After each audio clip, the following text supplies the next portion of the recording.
On their wedding night, he warned her coldly, "Give me a baby in a year, or I'll leave you." 9 months later, she gave him twin sons, and one truth that shattered his world forever. Hi, my deeply respected, unconditionally loved, and forever treasured family. Welcome back to Mr. Peter Stories. With tears of gratitude, I thank each one of you for bringing us to 24,000 hearts bound by pure love. This is more than a milestone. It's proof of the faith, loyalty, and beauty in your souls. To my new family members, please don't leave too soon. Give the story time. Let it touch you. Trust me just once, and you'll feel what thousands already know. To my loyal ones, my pillars, please share in the comments what this family means to you. Help our new members feel what you've always felt here, love that never fades. Don't wait for me to beg. If your heart still beats for Mr. Peter Stories, like and comment. Let your voice be seen. And if you're still standing beside me, say it loud and proud. I am here. Now listen closely, my beautiful family. Chapter 10 will be the most powerful, unforgettable ending you've ever experienced. I've written many stories, but never one like this. It will shake your soul and heal your heart. And now, a prayer from me to you. May love kiss your spirit every morning. May strength rise with every challenge. And may you never doubt how important, worthy, and deeply loved you are. May peace rest gently in your heart, and may joy find you again and again. This isn't just a story. This is where hearts connect. This is home. This is love. This is us. If you feel it too, whisper it proudly, I am here. The grandfather clock in the corner of their honeymoon suite chimed midnight, its deep, resonant tone echoing through the silence that had settled between them like a wall made of ice. Jennifer Anna Trotman, she still couldn't believe that was her name now, sat on the edge of the king-sized bed, her wedding dress pooled around her feet like spilled moonlight. The intricate beadwork that had taken months to complete by hand caught the soft lamplight, each crystal telling a story of dreams she'd harbored since childhood, dreams that felt as fragile as glass tonight. Greg Trotman stood by the floor-to-ceiling window, his broad shoulders rigid beneath his white dress shirt. He'd discarded his jacket hours ago, along with the practiced smile he'd worn throughout their wedding reception. The city lights of Manhattan stretched endlessly before him, but his reflection in the glass was what held his attention. The face of a man who felt trapped by his own choices, suffocated by expectations that had been placed on his shoulders. Since birth, the wedding had been everything society would call perfect. 300 guests from New York's most elite families, flowers that cost more than most people's annual salaries, and a bride so stunning that even the jaded society photographers had stopped their relentless clicking to simply stare. Jennifer had walked down the aisle of St. Patrick's Cathedral with grace that concealed the trembling in her hands, her rich brown skin luminous against the ivory silk, her natural hair woven into an intricate crown of braids adorned with babies, breath and tiny pearls. But perfection, Jennifer had learned that day, was often just a beautiful lie. "We need to discuss something." Greg's voice cut through the silence, low and controlled. He turned from the window, and Jennifer felt her breath catch. Even with the coldness in his storm-gray eyes, he was devastatingly handsome. 6'3", of sharp angles and controlled power, with aristocratic features that belonged on magazine covers, strong jaw, high cheekbones, and eyes that reminded her of thunderclouds. She'd fallen for those eyes 6 months ago at her father's clinic, when this stranger had listened to her speak about sickle cell research with genuine fascination. That felt like a lifetime ago now. Jennifer's hands smoothed over the silk of her dress, a nervous habit she'd developed whenever she felt cornered. "What is it?" Her voice was softer than she'd intended, revealing more vulnerability than she wanted to show. She'd been Jennifer Anna Washington for 26 years, a brilliant medical researcher with 3 degrees and a backbone of steel. But tonight, she felt as fragile as the antique lace on her sleeves. Greg's jaw tightened, and for a moment, something flickered across his features. Was it regret? Pain? But it was gone so quickly that Jennifer wondered if she'd imagined it.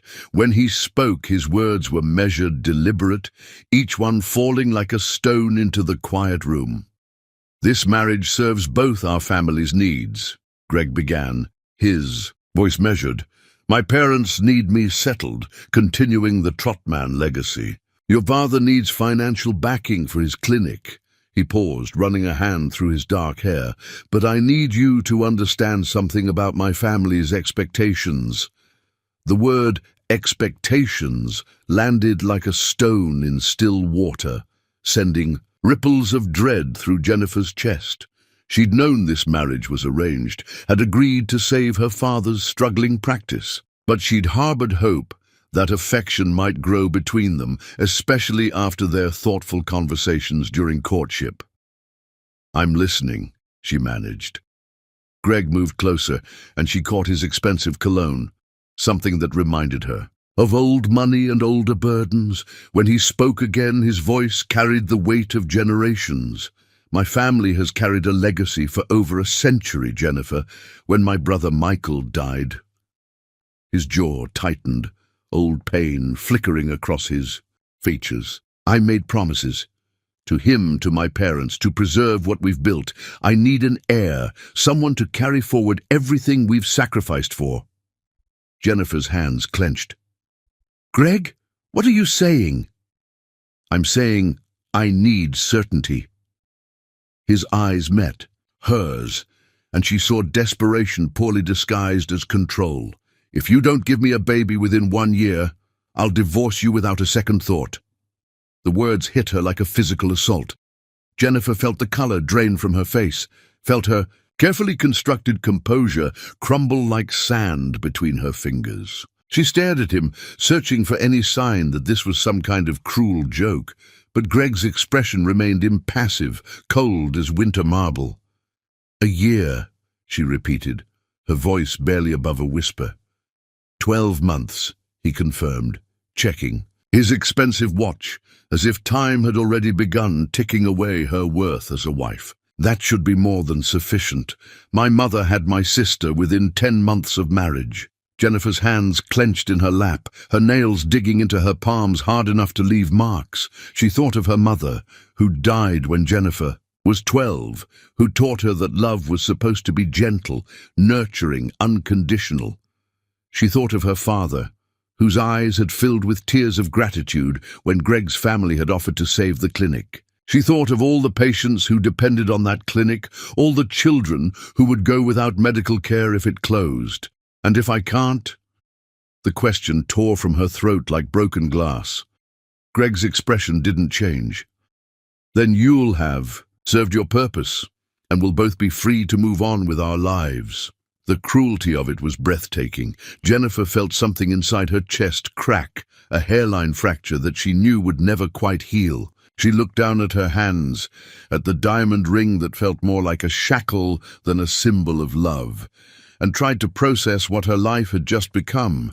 She was 26 years old, brilliant, accomplished, and she'd just been reduced to nothing. "More than a breeding mare, I see," she said finally, surprised by how steady her voice sounded. Years of medical training had taught her to remain calm under pressure, to compartmentalize emotion when lives were at stake. She'd never imagined she'd need those skills in her own marriage. Greg seemed to expect an argument, a fight, tears, something other than her quiet acceptance.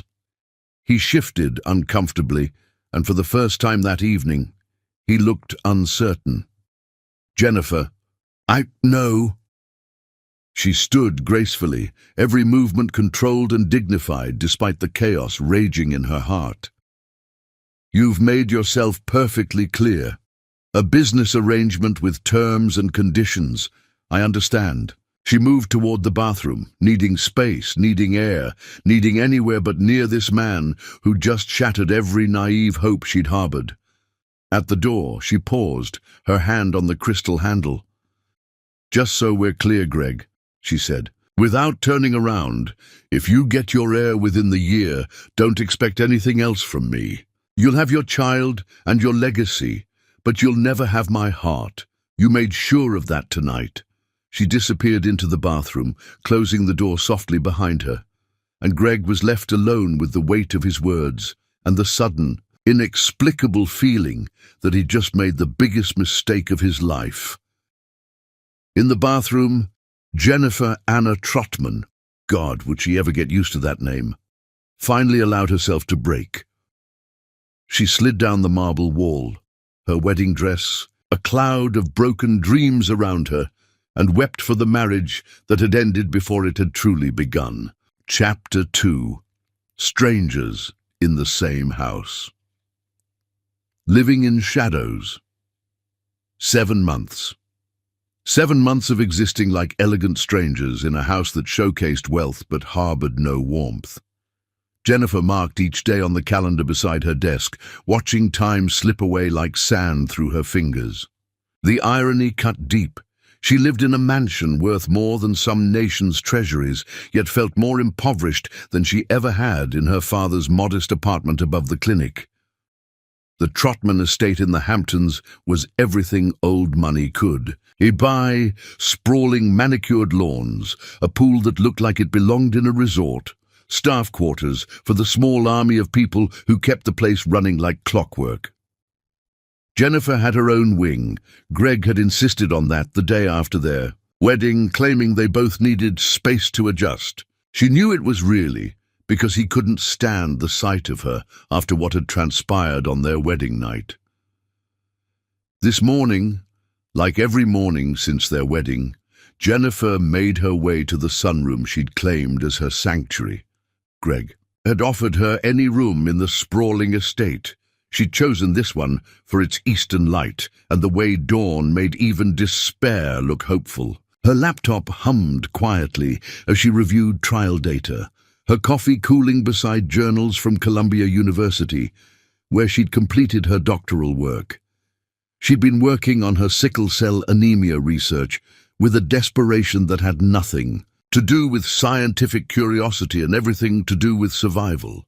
The work was her anchor, the one thing that still belonged entirely to her in this strange new life. Her laptop hummed quietly as she reviewed the latest trial data, her coffee growing cold beside a stack of medical journals that had arrived from Columbia University, where she'd completed her postdoctoral work. "Dr. Trotman?" The voice belonged to Mrs. Catherine Hughes, the head housekeeper who'd been with the Trotman family for 30 years. She was a kind woman in her 60s, with silver hair always pulled back in a neat bun and eyes that missed nothing. "Mr. Trotman asked me to remind you about the charity gala tonight." Jennifer's fingers froze on her keyboard. She'd completely forgotten, evidence of how this hollow marriage had scattered her usually meticulous mind. Before Greg, she'd been ruthlessly organized. Now she felt constantly off balance, bracing for emotional impact. "Of course," Jennifer said, closing her laptop. "Thank you, Mrs. Hughes." The older woman hesitated in the doorway, and Jennifer caught the maternal concern in her eyes. "Ma'am, if I may, you've been working yourself awfully hard lately. Perhaps you should take some time to rest before tonight?" It was the closest Mrs. Hughes had come to acknowledging the obvious tension in the house. The staff had to notice that the newlyweds barely spoke, that they ate at different times, that Greg often didn't come home until well past midnight. But discretion was part of their job, just as pretending everything was normal had become part of Jennifer's. "I'm fine, Mrs. Hughes, truly, just passionate about my work." The housekeeper nodded, but Jennifer caught the worried look she cast back as she left. It seemed everyone in the house was walking on eggshells, afraid to acknowledge the elephant in every room, that this marriage was a beautiful disaster. Jennifer returned to her research, but the calendar's red marks haunted her peripheral vision. 7 months down, 5 months remaining. 7 months of carefully choreographed encounters designed to fulfill Greg's ultimatum. each one feeling more clinical than the last. Until recently. Something had shifted after the charity gala incident 3 weeks ago, when Greg had seen her stumble during her acceptance speech due to exhaustion. He'd caught her arm to steady her, and instead of his usual polite distance, she'd seen genuine concern. Since then, he'd been different. Not warm, exactly, but present in ways that confused her. The sound of a car in the driveway interrupted her spiraling thoughts. Through the window, she watched Greg's black Tesla pull up to the front entrance. He was home earlier than usual. Normally he stayed at his Manhattan office until well past dinner. Jennifer found herself watching as he emerged from the car, his movements sharp with exhaustion. Greg Trotman had inherited his family's technology empire at 28 when his father suffered a massive heart attack. 2 years later, he'd turned a profitable company into a tech giant, but the success had come at a cost. Jennifer had noticed the way his shoulders seemed to carry the weight of the world, the way his jaw was perpetually tight with stress. She couldn't understand, not that she'd tried very hard to understand. How could she, when every conversation between them felt like navigating a minefield? 20 minutes later, Greg appeared in the doorway of her sunroom. He'd changed from his usual sharp business suit into dark jeans and a grey sweater that made his eyes look like storm clouds. For a moment, something flickered across his face when he saw her. Surprise, maybe, or something that looked almost like appreciation. "You're still in here," he said, stepping into the room. Mrs. Hughes said, "You've been working since dawn." Jennifer saved her document before looking up. "My research doesn't keep business hours." "What are you working on?" The question surprised them both. In 6 months of marriage, Greg had never asked about her work, despite knowing she was a renowned researcher. Jennifer hesitated, studying his face for any sign of genuine interest or just polite conversation. "Sickle cell anemia. I'm trying to develop a gene therapy that could potentially cure the disease rather than just manage symptoms." Greg moved closer, and Jennifer caught that scent again. Expensive cologne mixed with something uniquely him. That's incredible work. How close are you to trials?" "Maybe 2 years, if funding continues." She paused, then added with a bitter edge, "Assuming I can continue my work, of course." The implication hung between them. If she didn't produce an heir in 6 months, she'd be divorced and out of this house. But more devastatingly, she'd lose access to the research funding that Greg's family foundation provided to her father's clinic. Greg's jaw tightened. "Jennifer, don't." She stood, closing her laptop with more force than necessary. "We both know where we stand. I don't need sympathy or regret from you, Greg. I need results." She moved to brush past him, but he caught her arm gently. The contact sent an unwelcome shock through her system. Despite everything, her body still responded to his touch in ways that made her feel foolish and weak. "You know that's not—" He paused, seeming to struggle with words. "That's not how I wanted this to sound that night." Jennifer looked down at his hand on her arm, then back up to his face. For a moment, she saw something vulnerable in his expression, something that reminded her of the man who'd asked thoughtful questions about her research during their courtship. "Then how did you want it to sound, Greg?" Her voice was quieter now, less defensive, because from where I'm standing it sounded exactly like what it was, a threat. His hand dropped from her arm, and the moment of connection evaporated. "I was trying to be clear about expectations." Expectations. Jennifer shook her head. "Do you know what I expected, Greg? I expected that maybe, despite the arrangement, we could build something real, something that looked like partnership, or at least respect. I expected that my husband might see me as more than a means to an end." Greg's face went carefully blank, but Jennifer caught the flinch he tried to hide. "I expected too much," she finished softly, then walked past him toward the door. "The gala tonight," he called after her. "We need to leave by 7. Jennifer paused in the doorway. "Of course, another performance for the cameras. Don't worry, Greg. I know my role." As she walked away, Greg stood alone in the sunroom, surrounded by her research materials, the evidence of a brilliant mind working to save lives while her own life fell apart around her. For the first time in 6 months, he wondered if the cost of his family's legacy was too high. But the thought was gone as quickly as it came, buried under years of conditioning and the weight of expectations that felt heavier than love. That night, they would smile for the cameras and play the part of the perfect couple. But in the quiet spaces between the performance, they were still just two people who had forgotten how to reach for each other across the growing distance between them. Chapter 3. The Breakthrough.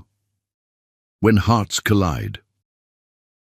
The scream that shattered the Trotman mansions. Silence at 2:47 a.m. was pure terror given voice. It sent ice flooding Jennifer's veins and jolted her from the first deep sleep she'd managed in weeks.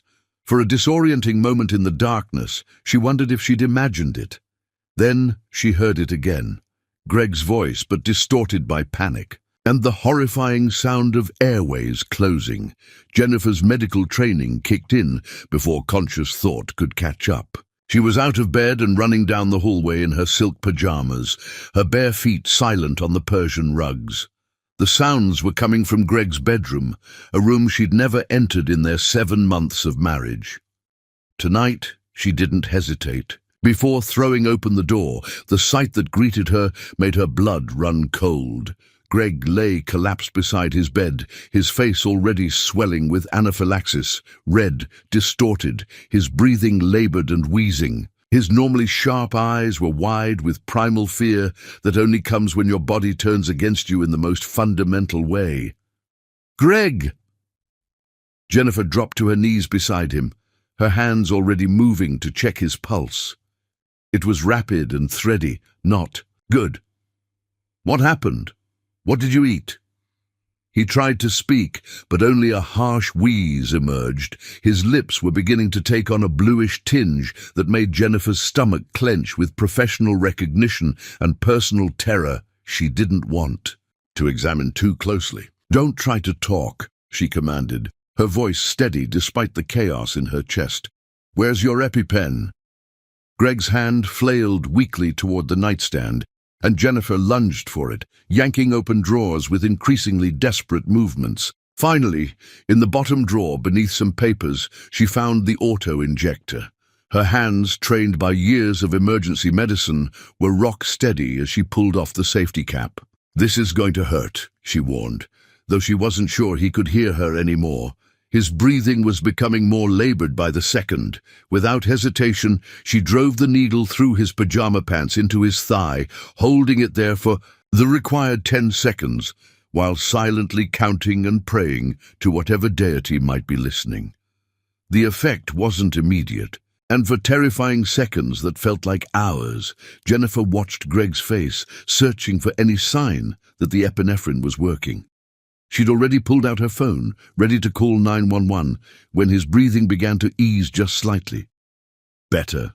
she asked, her hand instinctively finding his forehead, checking for fever, while offering comfort in the only way she knew how. Greg nodded weakly, and some of the tension in Jennifer's shoulders began to ease.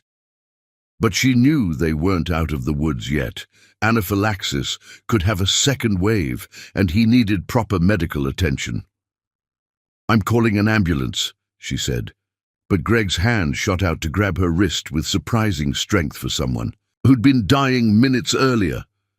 "No," he whispered, his voice rough but clearer. "No hospitals. Please." Jennifer stared at him. "Greg, you just had a severe allergic reaction. You need—" "I know what I need." His grip on her wrist tightened. "I need you to stay with me." The vulnerability in his voice, the way he was looking at her like she was his lifeline, hit Jennifer somewhere deep in her chest. This wasn't the cold, calculating man who delivered an ultimatum on their wedding night. This was someone afraid, and human and completely dependent on her. "Okay," she said softly, But we need to get you somewhere more comfortable, and I need to monitor you for the next few hours." Getting Greg from the floor to his bed was an awkward dance of dead weight and determination. He was 6 feet 3 inches of solid muscle, and the medication had left him shaky and weak. Jennifer found herself pressed against his side, his arm around her shoulders, her arm around his waist, closer to him than she'd been since their wedding night. Once he was settled against the pillows, Jennifer perched on the edge of the bed, her fingers automatically finding his pulse point. "Tell me what you ate." "Thai food," Greg admitted, looking embarrassed. "I had a meeting that ran late, and there was this new place downtown. I thought I was being careful, but—" "But?" Jennifer prompted, though she was already beginning to. "Suspect. I think there might have been peanuts in the sauce. I didn't think to ask." He closed his eyes, and Jennifer saw how young he looked without the armor of his usual composure. "I haven't had a reaction this severe since I was 12. Jennifer's medical mind was cataloguing everything.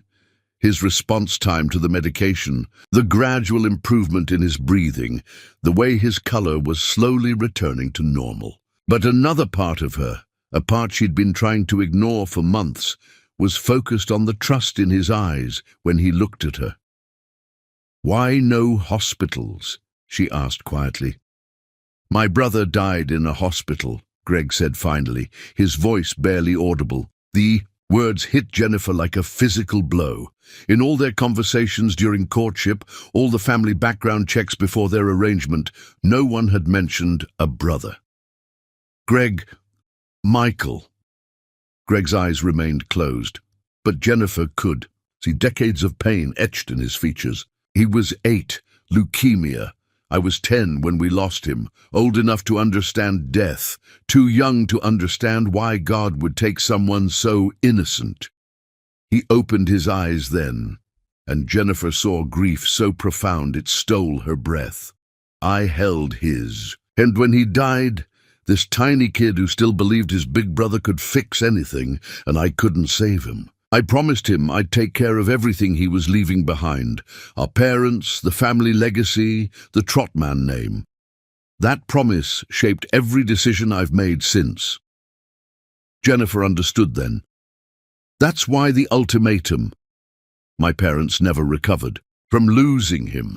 They threw themselves into preserving what Michael would never get to inherit, making sure the family name would continue through me since it couldn't through him. When I married you," Greg's voice cracked, "I thought I was honoring his memory. I didn't realize I was dishonoring yours." Jennifer felt something shift inside her chest, a crack in the wall of hurt and resentment she'd built around her heart. This didn't excuse his cruelty, but it explained it.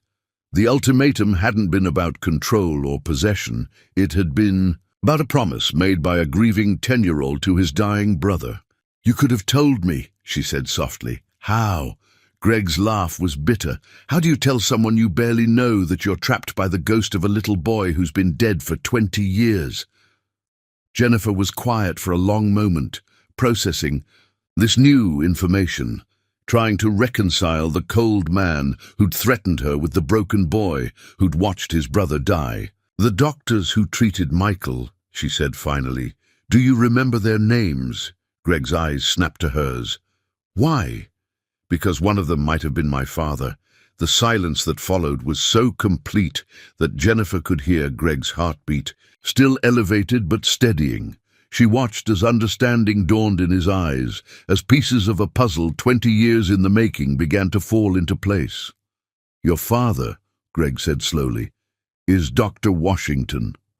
"Dr. James Washington," Jennifer confirmed. "He treated pediatric leukemia patients at Mount Sinai for 30 years before opening the clinic. Greg, I think our marriage wasn't as random as we thought." But before Greg could respond, before they could unpack the implications of this revelation, his breathing began to change again. Jennifer's attention snapped back to the immediate crisis as she recognized the signs of a secondary reaction. "We need that ambulance now," she said, reaching for her phone. This time, Greg didn't protest. As Jennifer spoke rapidly to the 911 dispatcher, giving their address and Greg's condition, she felt his hand find hers. Their fingers intertwined, and for the first time since their wedding night, the contact felt like connection rather than transaction. The ambulance arrived within minutes, and as the paramedics worked to stabilize Greg for transport, Jennifer held his hand and made a decision that surprised them both. "I'm coming with you," she told him, as they lifted the stretcher. Greg's eyes widened. "You don't have to." "Yes, I do." Jennifer's voice was firm, and something in her expression made Greg stop protesting. "You saved my father's clinic. Tonight, I'm saving you. That's what partnerships look like." As the ambulance doors closed and they sped through the empty streets toward the hospital, Jennifer realized that somewhere between the panic and the revelation, between the medical crisis and the moment of vulnerability, something fundamental had shifted between them. They were still two people bound by arrangement rather than choice, but for the first time, they were also two people who had chosen to reach for each other in a moment of crisis. At Mount Sinai, 6 hours later, Greg's hospital room was quiet, except for the steady beep of monitors and the soft whisper of oxygen flowing through his nasal cannula. The worst of the reaction had passed, but Dr. Martinez wanted to observe him overnight to ensure there wouldn't be a secondary response. Jennifer sat in the chair beside his bed, her hand still linked with his, watching the rise and fall of his chest with the vigilance of someone who'd nearly lost something precious. "You didn't have to stay," Greg said softly, his voice still, rough from the trauma his throat had endured. "Yes, I did." Jennifer's fingers tightened around his. "You asked me to. That's the first time you've ever asked me for anything instead of demanding it." Greg turned his head to study her profile in the dim light filtering through the window. Outside, Manhattan glittered like scattered diamonds, but inside this small room, the world had contracted to just the two of them. "Tell me about Michael," Jennifer said quietly. "Not the facts. Tell me about him." Greg was silent for so long that Jennifer thought he might have fallen back asleep. When he finally spoke, his voice carried the weight of 20 years of carefully buried grief. "He wanted to be a doctor like you." Greg's lips curved in a ghost of a smile. "Said he was going to specialize in pediatric oncology so he could help other kids like him. Even when he was dying, he was worried about the other children in the ward." Jennifer felt tears prick her eyes. "He sounds extraordinary." He was.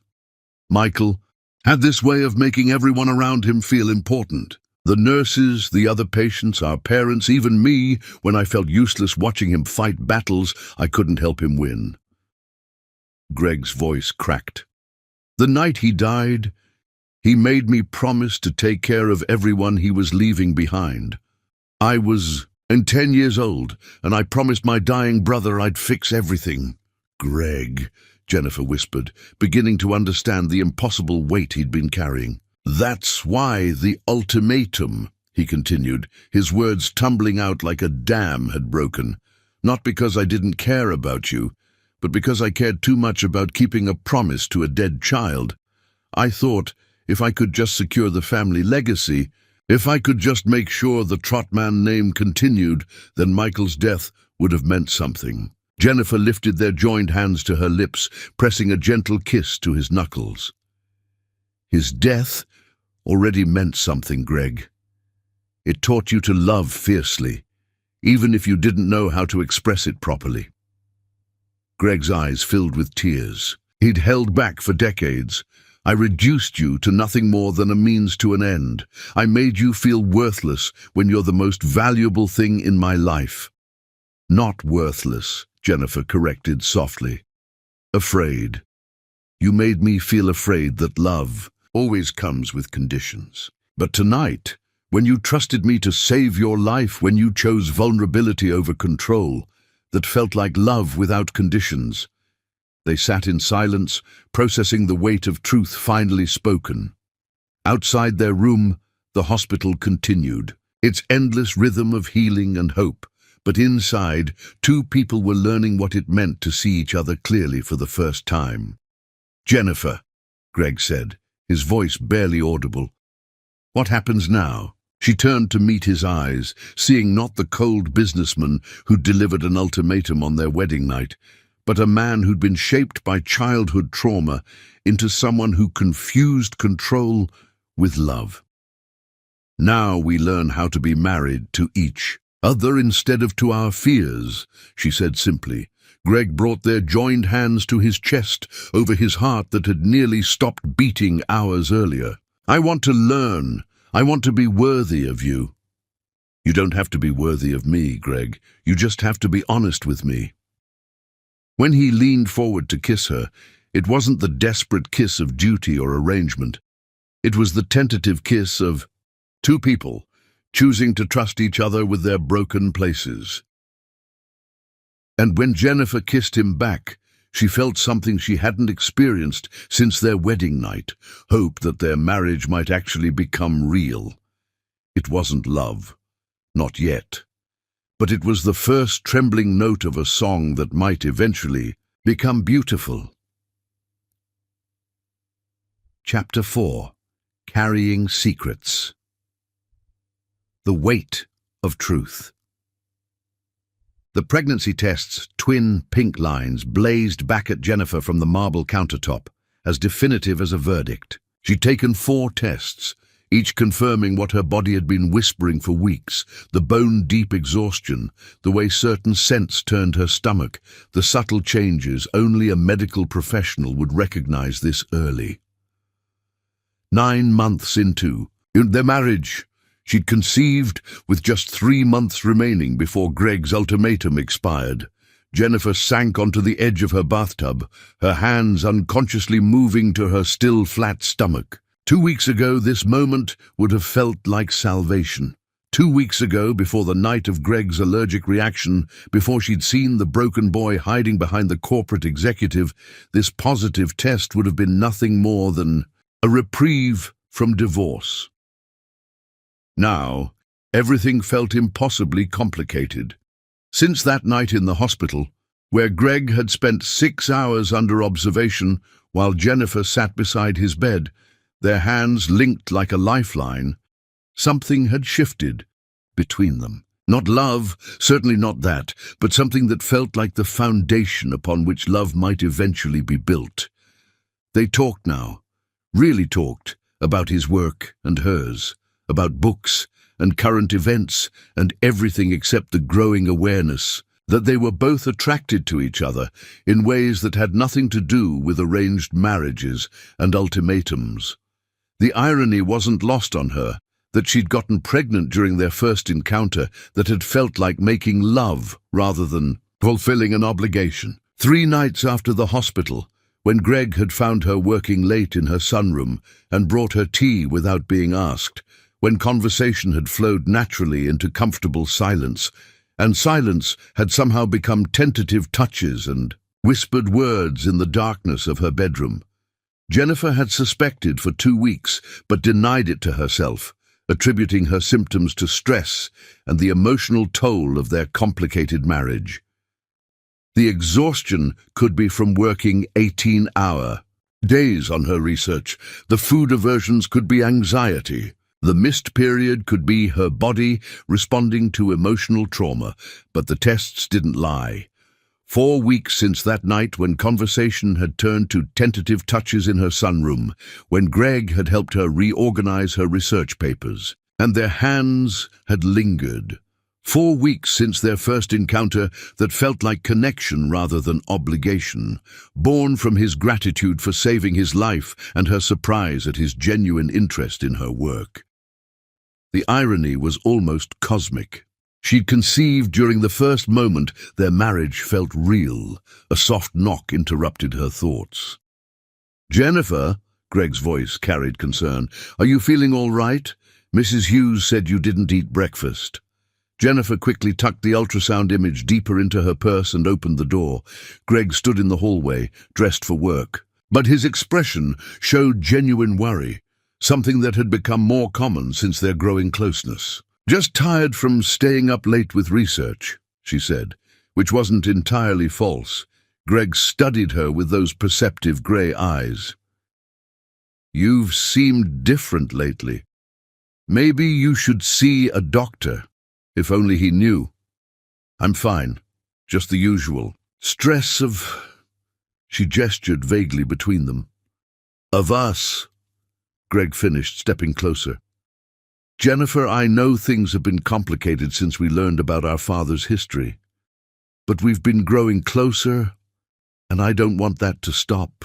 Because of something that happened 20 years ago, Jennifer felt that familiar crack in her defenses. Over the past month, since the night he'd helped her reorganize her research and they'd talked until dawn, something had shifted between them. The discovery of their father's connection, Greg's family's lawsuit against Dr. Washington after Michael's death, had initially driven them apart. But slowly, they'd begun to understand that they could choose to be different than their parents' mistakes. Jennifer took the folder with trembling fingers, though she couldn't say why her hands were shaking. Inside were photocopied medical records, newspaper clippings, and what looked like hospital documents dating back 20 years.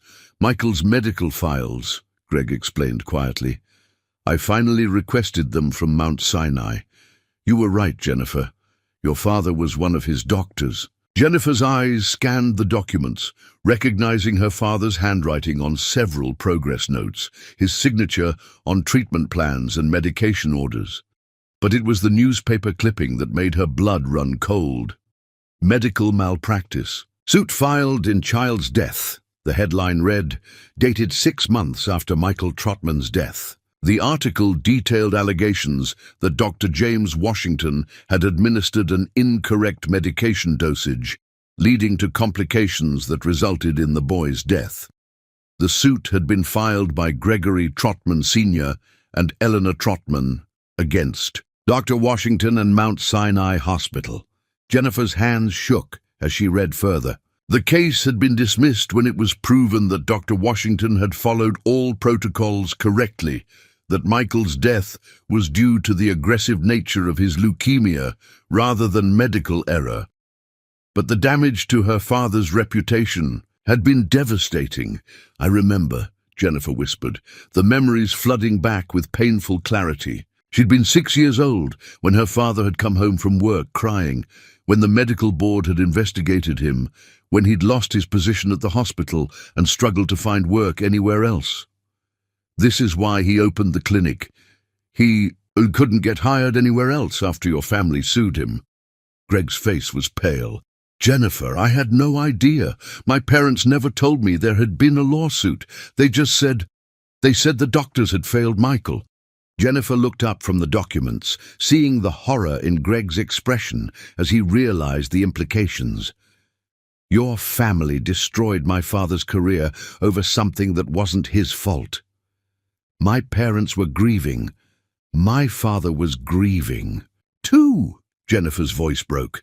"He loved Michael. I remember him talking about this brilliant little boy who wanted to be a doctor when he grew up, who asked 1,000,000 questions about every procedure. When Michael died, it broke something in my father, too." The silence stretched between them, heavy with the weight of 20 years of consequences neither of them had understood until now. "The clinic," Greg said slowly. "When my family offered to fund it—" "Guilt money," Jennifer finished bitterly. "Your parents must have figured out the truth eventually, that they'd ruined an innocent man's career. So they threw money at the problem and tried to arrange a marriage that would somehow balance the scales." Greg set down the folder and reached for Jennifer's hands, but she pulled away. "Don't," she said, backing toward the window. "Just don't. I need to think." But Greg followed her, his voice urgent. "Jennifer, this doesn't change anything between us. What my parents did, what happened 20 years ago, it's not our fault. Isn't it?" Jennifer whirled to face him. "Our entire relationship is built on a lie, Greg. Your family destroyed mine, then offered to save it in exchange for me. I'm not your wife. I'm reparations. That's not true. Greg's voice was firm, but Jennifer could see the doubt in his eyes. Whatever brought us together, what's happening between us now, that's real. Jennifer wanted to believe him.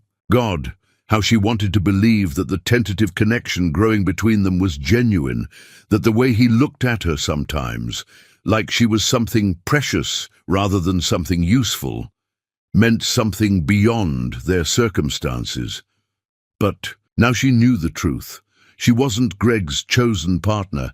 She was his family's way of salving their conscience over destroying her father's life.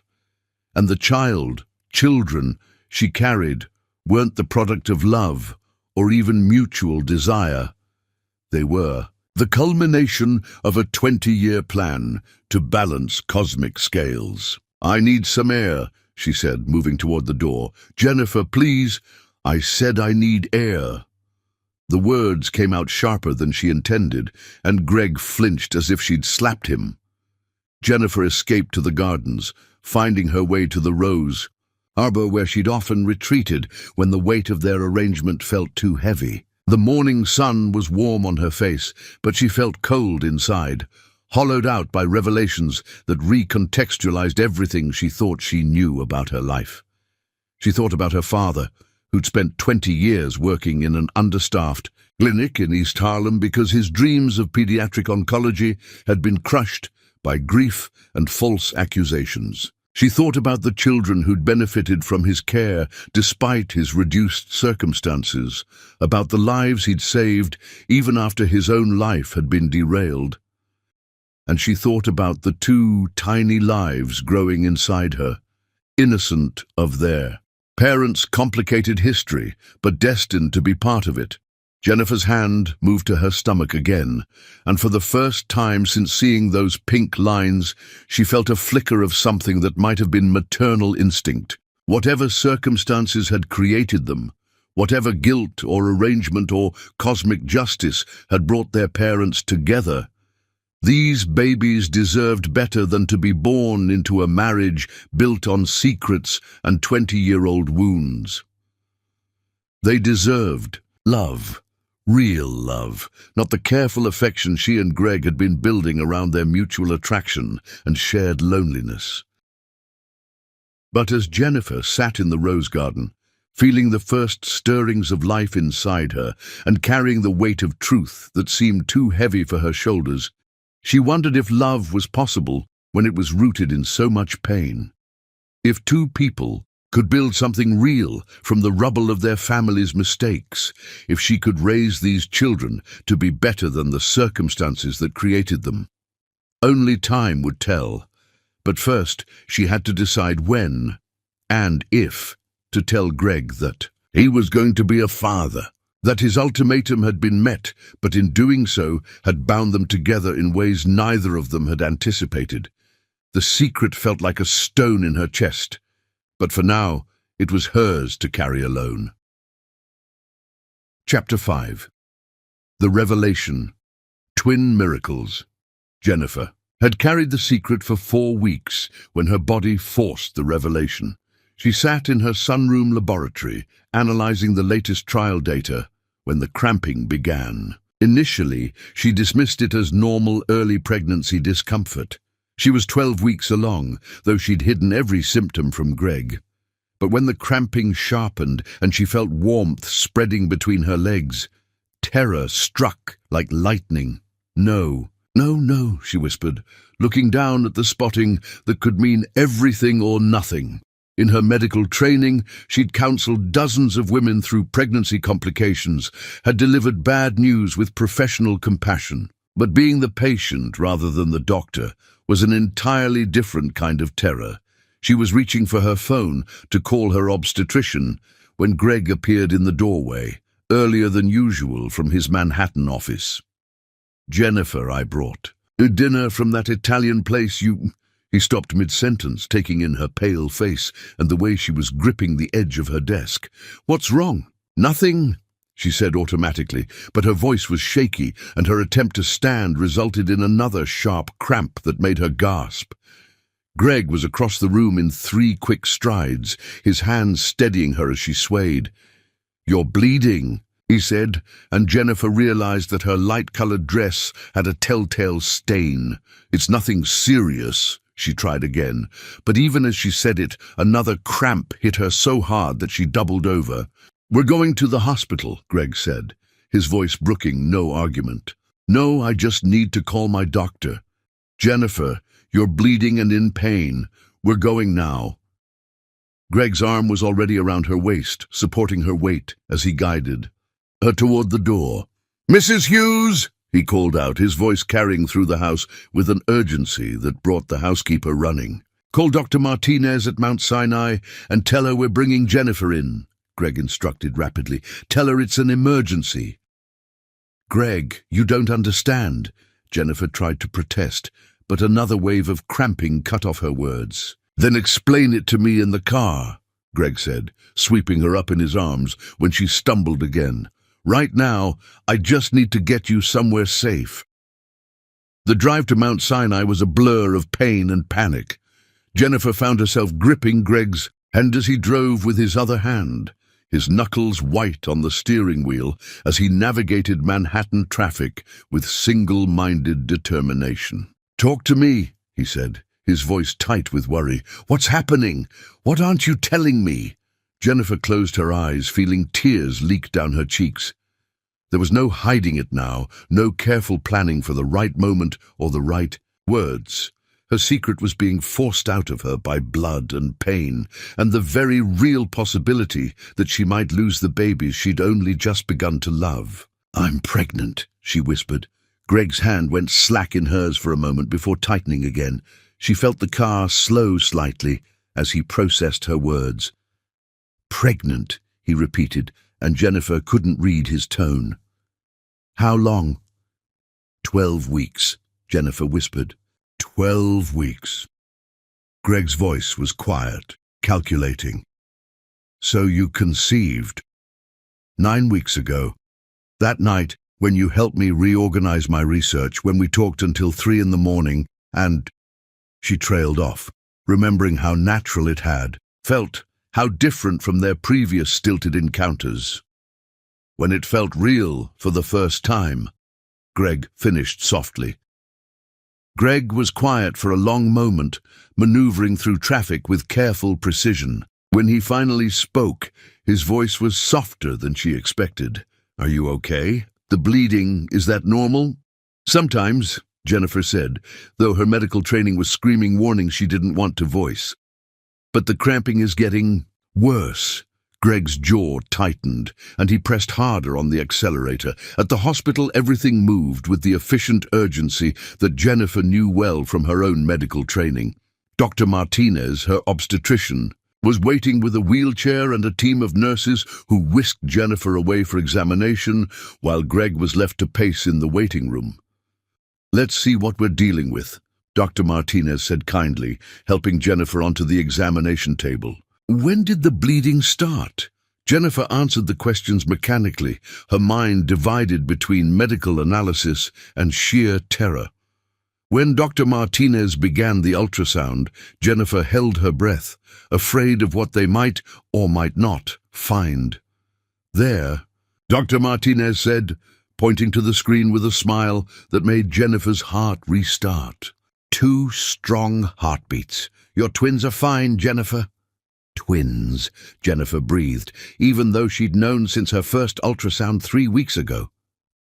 Hearing it confirmed again, seeing the 2 tiny forms moving on the screen, made it real in a way that previous appointments hadn't. "Very healthy twins," Dr. Martinez confirmed. "The bleeding appears to be implantation bleeding, which can be more pronounced with multiples. Nothing to worry about, but I want you on bed rest for the next week just to be safe." Relief flooded through Jennifer so completely that she started crying in earnest. "They're really okay?"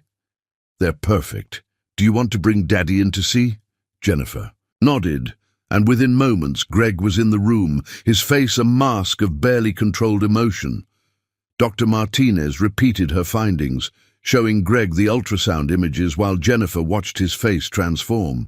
Twins, he said softly, reaching out to touch the screen with a reverence that made Jennifer's chest tight. Are they... Do you know if they're... Too early to tell sex, Dr. Martinez said with a smile. But they're both developing beautifully. You should be very proud. Mum's been taking excellent care of them. Greg's eyes found Jennifer's, and she saw something in them that took her breath away. Not the cold satisfaction of a contract fulfilled, not the relief of an heir secured. Wonder, pure, unguarded wonder, mixed with a protectiveness so fierce it was almost frightening. Twins, he repeated. And when he reached for Jennifer's hand, his was shaking. The drive home was quiet, but it was a different kind of silence than they'd shared in months past. Greg drove carefully, as if Jennifer was made of spun glass, stealing. Glances at her every few seconds. You should have told me, he said finally, as they pulled into their driveway. I know, Jennifer admitted. I wanted to, but I gave you a deadline instead of a partnership, Greg finished, his voice heavy with regret. I turned something that should have been joyful into something that felt like a business transaction. Jennifer looked at him, surprised by the self-awareness in his tone. Greg, no, let me say this. He turned to face her fully, his grey eyes intense. What I said to you on our wedding night, the ultimatum I gave you, it was wrong. Completely wrong. I was so focused on fulfilling promises I made to a dying child that I forgot the woman in front of me was real, with feelings and dreams and worth that had nothing to do with what she could give me. Jennifer felt tears threatening again. You were grieving. Your family was pressuring you. That's not an excuse, Greg said firmly. I hurt you. I reduced you to nothing more than a means to an end, and I've been watching you carry that pain for months. The fact that you're pregnant, that you're giving me, us, children, that should be celebrated, not treated like a business contract. Fulfilled. He reached for her hands, and this time Jennifer didn't pull away. I know I can't take back what I said that night. I know our marriage started in the worst possible way. But Jennifer, these children, our children, they don't have to be born into the same dysfunction that created us. We can be better than that. Jennifer studied his face, seeing sincerity there but also fear. What are you saying? I'm saying, I want to try, really try. Not because of ultimatums or family expectations or 20-year-old guilt, but because somewhere in this mess, I think we could build something real. Greg's voice was soft, vulnerable in a way she'd rarely heard. I'm saying I want to be the kind of father these babies deserve, and the kind of husband you should have had from the beginning. Jennifer felt something shift in her chest, that crack in her heart widening, to let in a possibility she'd been afraid to hope for. I'd like that, she whispered. Greg's smile was radiant, transforming his entire face. Good, because I think we're going to be amazing parents. As he helped her out of the car and into the house, his arm protectively around her waist, Jennifer allowed herself to imagine what their life might look like if they truly started over, if they built their marriage on choice rather than arrangement, on love rather than obligation. It wouldn't be easy. They had months of hurt to overcome, years of family dysfunction to break free from. But as Greg settled her carefully onto the living room sofa and went to make her tea without being asked, Jennifer thought that maybe, just maybe, they could create something beautiful from the ashes of what had been forced upon them. The twins kicked gently against her ribs, as if agreeing with her assessment. And for the first time since seeing those pink lines on the pregnancy test, Jennifer smiled with genuine joy at the thought of bringing these children into the world. Their children, born not of ultimatum, but of love, slowly finding its way. Chapter 6. The Great Departure, Without a Goodbye.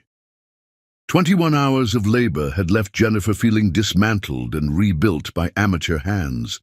But when Dr. Martinez placed the first baby in her arms, a perfect, indignant little boy, with his father's thundercloud eyes and her own determined chin, every moment of agony evaporated into irrelevance.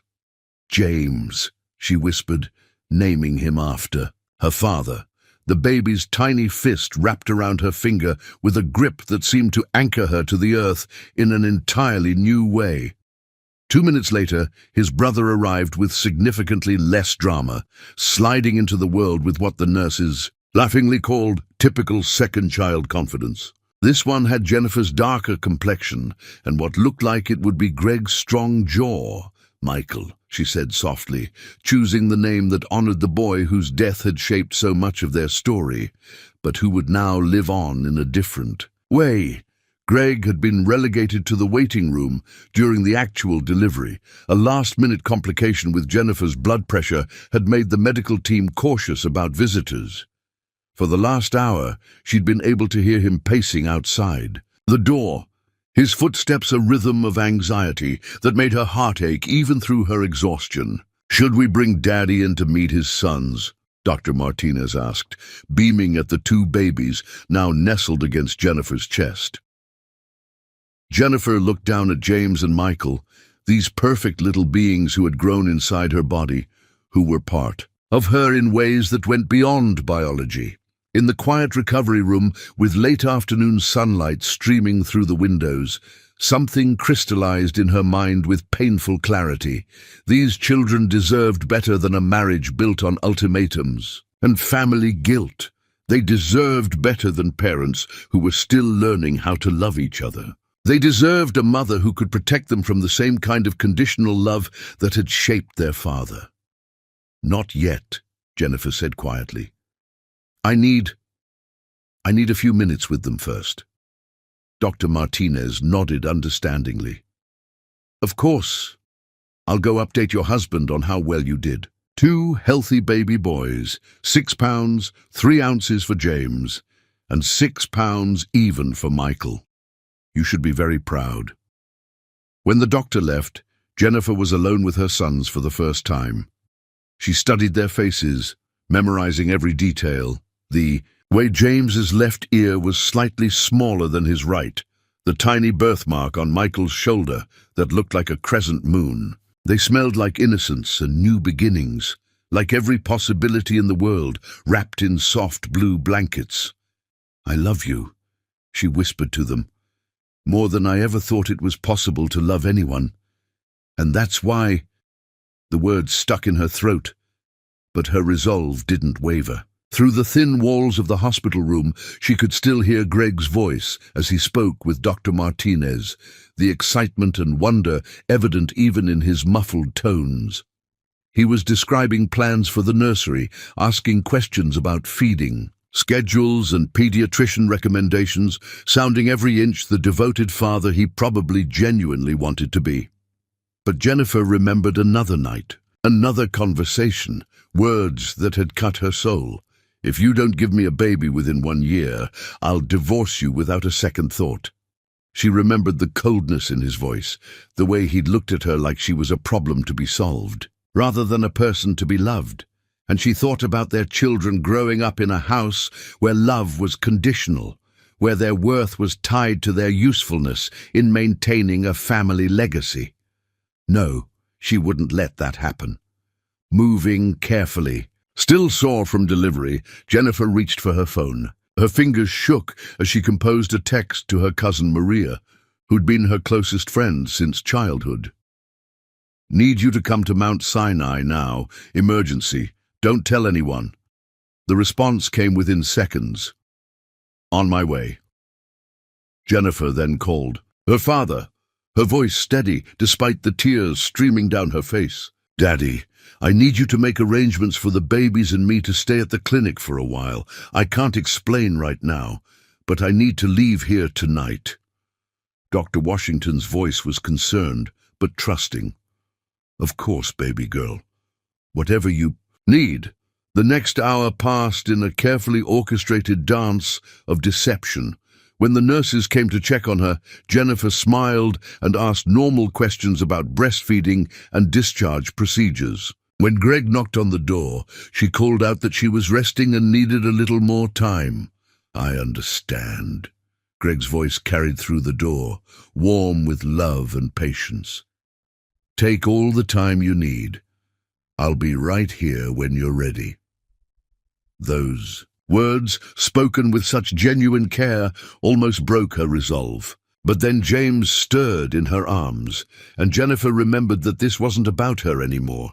This was about protecting these innocent children from the kind of marriage that had produced their father.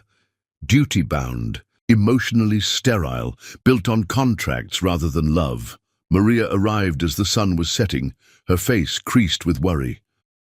"Jen, what's going on? You look— I need you to help me get the babies out of here," Jennifer interrupted, her voice low and urgent. "There's a service elevator at the end of the hall that goes directly to the parking garage. Can you bring your car around?" "Jennifer, Anna Washington, what the hell?" "Please." Jennifer's voice broke on the word. "I'll explain everything later, but right now I need you to trust me. These babies, they deserve better than what I can give them here." Maria searched her cousin's face, seeing a desperation there that made her stop asking questions. "Okay, give me 10 minutes. The escape was easier than Jennifer had imagined. The evening shift was lighter staffed, and the nurses assumed Greg had already taken the babies to see them when she told them the boys were with their father. She dressed quickly in the clothes Maria had brought, her body protesting every movement, and carefully placed James and Michael in the infant car seats her cousin had somehow procured. The escape was methodical, planned with the precision of a medical procedure.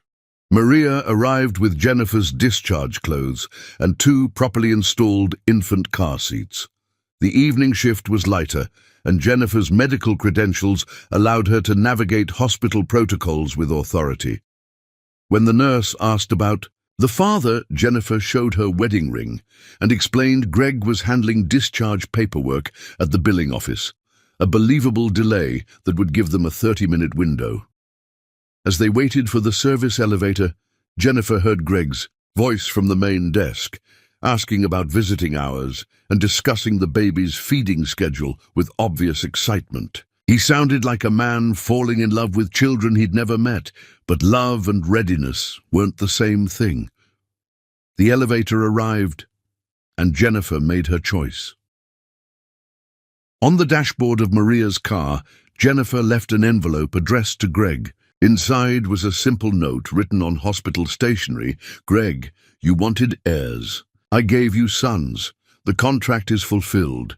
James Washington Trotman, born 6:47 p.m., 6 LBS 3 Oz. Michael Washington Trotman, born 6:49 p.m., 6 LBs even. They are healthy and perfect.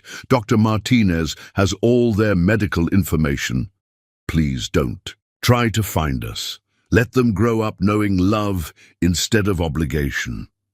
By the time Greg returned to Jennifer's room 30 minutes later, carrying coffee and the stuffed elephants he'd bought in the gift shop, he found only empty beds and silence. The nurses, confused and increasingly frantic, searched the entire maternity ward. Security reviewed footage of the elevator and parking garage, but Jennifer Anna Washington Trotman and her infant sons had simply vanished into the New York night, leaving behind only a man who realized, too late, that he'd lost everything that mattered while he was waiting outside a door that would never open for him again. Greg stood in the empty room, holding the note that explained nothing and changed everything, and for the second time in his life, he understood what it meant to lose family to his own failures. The difference was that this time he knew exactly who to blame. Chapter 7. The First Plea. At her father's clinic. Desperation begins. 3 weeks of private investigators yielding nothing. 3 weeks of sleepless nights staring at ultrasound photos, wondering if his sons were healthy, sleeping peacefully, or crying for a father who'd never held them. 3 weeks in a mansion that echoed with the ghosts of lullabies never sung and bedtime stories never told. Greg had finally located them through Jennifer's medical license renewal. She'd listed the clinic as her primary practice address. It wasn't detective work. It was inevitability. Jennifer was brilliant, but she wasn't hiding. She was living her life, raising their sons, and apparently trusting that his shame would keep him away. She'd underestimated his desperation. Now he stood across from the Washington Family Medical Clinic, a modest brick building that served as both medical practice and apparently home to his estranged family. Through the windows, he could see the waiting room filled with patients. Evidence that Jennifer hadn't just retreated, but had thrown herself into work that mattered. Through the large front windows, he could see patients in the waiting room, mostly women with young children, elderly men reading Spanish-language newspapers, teenagers who looked like they'd rather be anywhere else. This was where Jennifer had grown up, in the shadow of her father's dedication to serving people who couldn't afford Park Avenue medical care. This was the world she'd agreed to leave behind when she married him, and the world she'd returned to when his ultimatum finally drove her away. Greg had been standing there for 20 minutes when he saw her.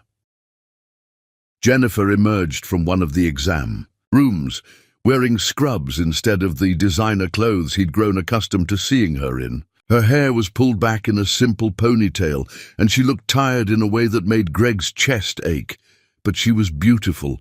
God, she was so beautiful that it took his breath away even from across a busy street. She was carrying a baby. Greg's heart stopped. The infant in her arms was tiny, perfect, wearing a blue onesie that said, "I love Daddy," in cheerful yellow letters. The irony of the message hit Greg like a physical blow. This had to be James or Michael, his son, his child, a little person he'd helped create, but had never held. Without conscious thought, Greg found himself crossing the street, dodging traffic, and ignoring the honking horns. He pushed through the clinic's front door with enough force to make the bell jangle violently, causing every head in the waiting room to turn toward him. The sight that greeted him was like something from a movie. Jennifer stood frozen near the reception desk, the baby in her arms, her face cycling through shock, fear, and something that looked like panic. Dr. Washington emerged from another exam room, took one look at Greg, and immediately positioned himself between his daughter and the man who'd driven her to flee in the middle of the night. "Mr. Trotman," Dr. Washington said evenly, his voice carrying the careful professionalism of a man used to handling difficult situations. "This is unexpected." Greg couldn't take his eyes off the baby, his son. Up close, the resemblance was unmistakable. That was definitely Greg's nose, and the way the baby's tiny fist was clenched reminded him of pictures of himself as an infant. "I need to talk to Jennifer," Greg said, his voice rougher than he'd intended. "Please." "I don't think that's a good idea," Dr. Washington replied, but his words were drowned out by a soft crying from somewhere in the back of the clinic. The twin," Greg whispered, understanding flooding through him. "They're both here." Jennifer's arms tightened protectively around the baby. "James," Greg somehow knew it was James from the way he was studying the world with serious eyes. "You need to leave," she said quietly, but her voice carried clearly through the suddenly silent waiting room. "Jennifer, please, just 5 minutes, I just want to—" Greg took a step forward, and Dr. Washington immediately moved to block him. "My daughter asked you to leave," the older man said firmly. But Greg was beyond rational thought. 3 weeks of grief and regret and desperate love for children he'd never held had finally broken something inside him. In front of a dozen strangers, in front of patients who had come seeking medical care and instead found themselves witness to a domestic drama, Gregory Trotman, tech mogul, heir to generations of old money, a man who had been taught from birth that emotion was weakness, fell apart. "Please," he said, and the word came out as a sob. Please, I'm begging you. I know I don't deserve it. I know I was terrible to you, but they're my sons. I've never even held them, Jennifer. I've never heard them cry or seen them smile or watched them sleep. The waiting room had gone completely silent, except for the soft murmur of the TV and the distant sound of the second baby crying. Greg was dimly aware that people were staring, that he was making a scene, but he was past caring about dignity or pride or any of the things that had once seemed important. I was wrong, he continued, his voice breaking completely. That night, our wedding night, what I said to you, it was the worst thing I've ever done. I was scared and stupid, and I hurt you in ways I can't take back. But Jennifer, I love you. I love our children. I've been in hell for 3 weeks wondering if they're okay, if they need anything, if they... Stop. Jennifer's voice cut through, his desperate rambling. Just stop! Greg looked at her, seeing tears in her eyes that she was fighting not to shed. James had gone quiet in her arms, as if sensing the tension around him. You made your choice that first night, Jennifer continued, her voice steady despite the tears. You told me exactly what you thought of me, what I was worth to you. A year. To produce an heir, or you'd throw me away like garbage. Well, I gave you sons, Greg. Beautiful, perfect sons. The contract is fulfilled. It was never about a contract, Greg said desperately. I was scared. It was about control, Jennifer interrupted. It was about reducing me to nothing more than a womb with legs, and I won't let my children grow up thinking that's what love looks like. Dr. Washington placed a gentle hand on his daughter's shoulder. Jennifer, perhaps we should take this conversation somewhere more private, but Jennifer was shaking her head. No, Daddy, he needs to hear this here, in front of everyone, because this is real life. This is what happens when powerful men think they can buy and threaten their way to happiness. She adjusted James in her arms and looked directly at Greg. You want to see your son? Here he is. This is James Washington Trotman. He's 3 weeks old. He weighs 7 pounds 4 ounces, and he's starting to smile when he hears music. His brother Michael is in the nursery. He's got colic, which means he cries for 3 hours every evening, and the only thing that calms him down is when I read medical journals out loud. Greg drank in every detail hungrily, memorizing his son's face, the way his tiny fingers moved, the serious expression that made him look like a very small, very wise old man. They're perfect, he whispered. Yes, they are, Jennifer agreed, and they deserve better than a father who sees them as obligations to fulfill rather than people to love. That's not... I don't see them that way. Jennifer, please, if you could, just give me a chance to show you... No. Jennifer's voice was final. You had your chance, Greg. You had 10 months to show me what kind of man you were, what kind of husband and father you could be. Instead, you showed me that your love comes with conditions and deadlines. She turned toward the back of the clinic, then paused. I'll send you pictures, she said without looking back, and medical information. You have a right to know they're healthy and growing, but that's all you have a right to. Jennifer, wait, but she was already disappearing through the door marked private, taking James with her. Dr. Washington remained behind, his expression a mixture of professional courtesy and paternal protectiveness. Mr. Trotman, he said, quietly, I think it would be best if you left now. Greg stood in the middle of the clinic waiting room, surrounded by strangers who had witnessed his complete breakdown, feeling more alone than he'd ever felt in his life.